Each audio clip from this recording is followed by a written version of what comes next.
take it no more, so I left the matrix. And my money just tripled. I had a good time and it cost me a little. So I found peace, tranquility, faith in my abilities. I couldn't fake no more, so I left the matrix.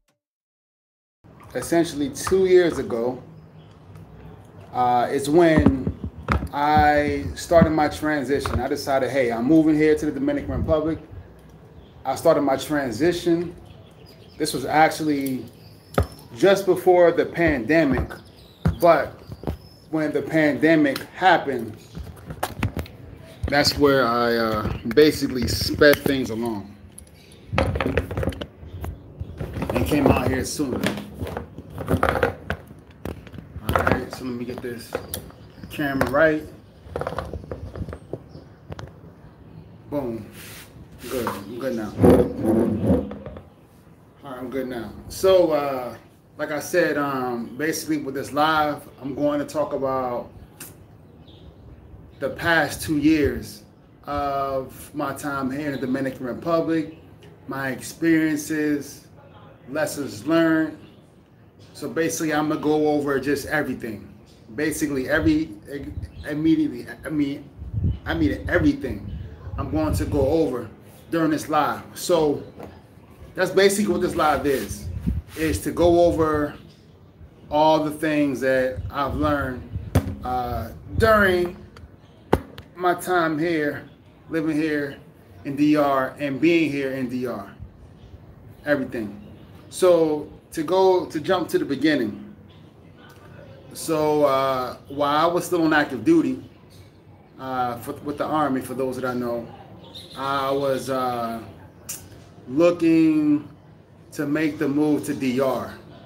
However, it was sort of a transition where, okay, I'm planning on moving to DR, but I'm going to move to DR in about 5 years.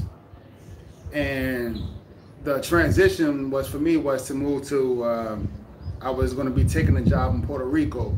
So when I finished with active duty, I was going to take a job in Puerto Rico, and then after a few years, make that transition over here. But everyone knows it was December 2019 when the coronavirus hit China. And when it hit China, people were thinking, oh, it's just in China, you know, it's far away from us here in the United States and in the Caribbean, so it ain't no thing.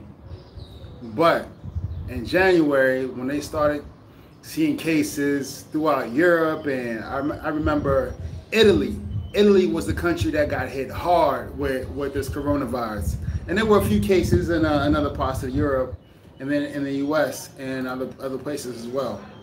But then you heard about the cruise ships and out in the Pacific, and then it just got crazy with the coronavirus, where it was everywhere. So coronavirus hit, pandemic hit, and basically I had to change my plans.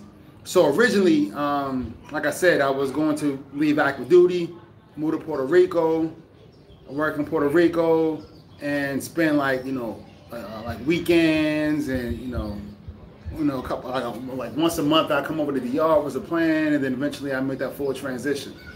But that didn't happen. So basically I had to switch gears, and I just said, look, man, I'm moving to DR within 2 years. And I actually came out here within, I fully made this transition like about a year, about a year and a half after I started. So with that said, the reason why I wanted to move here was many reasons. I came here years ago and I loved it. And just so you know, this is not my first time living abroad. I actually lived in Peru for a while. I was in the Peace Corps. So I went into the Peace Corps right after I got out of college. And I enjoyed it. I enjoyed my time in the Peace Corps. Peru, I enjoyed the experiences I had in Peru, but Peru, it wasn't a country that I would want to live in full time. Like I wouldn't want to go back to Peru to live there. Like it's just not my cup of tea. However, I definitely learned a lot being out there. Learning abroad, being abroad, and I always wanted to live abroad. I mean, I remember being a kid, you know, reading books and reading about the different cultures and countries and the languages and the people and the animals and the experiences and all that stuff. So I always wanted to get out of the U.S. and travel the world. And fortunately, when I was in college, I did a lot of traveling, and that ended up being why I joined the Peace Corps and lived in Peru for a while.